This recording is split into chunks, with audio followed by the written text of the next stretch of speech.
తెలంగాణ రాష్ట్రంలో దాదాపుగా 3,55,00,000 ప్రజల యొక్క వివరాలు సేకరించి వివిధ సామాజిక వర్గాల యొక్క నేపథ్యాన్ని, కులాలను గుర్తించి వాళ్ళ యొక్క socio economic, education, employment, political and caste survey, this is called సిపెక్.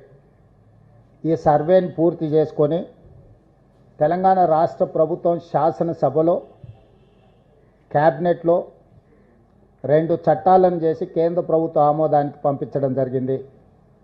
విద్యా ఉద్యోగ అవకాశాలలో బలహీన వర్గాలకు 42%, స్థానిక సంస్థలు రాజకీయాలలో 42% రిజర్వేషన్లు ఇవ్వాలని 2 తీర్మానాలు చేసి కేంద్ర ప్రభుత్వానికి పంపించడం జరిగింది గవర్నర్ ద్వారా.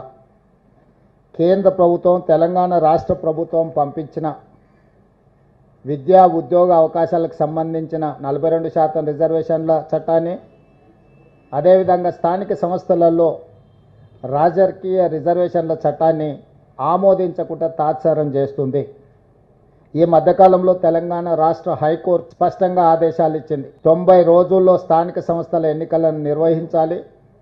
ఆ ఎన్నికల నిర్వహణ కోసం 30 రోజుల్లో రిజర్వేషన్లను కూడా నిర్ణయించాలి అని.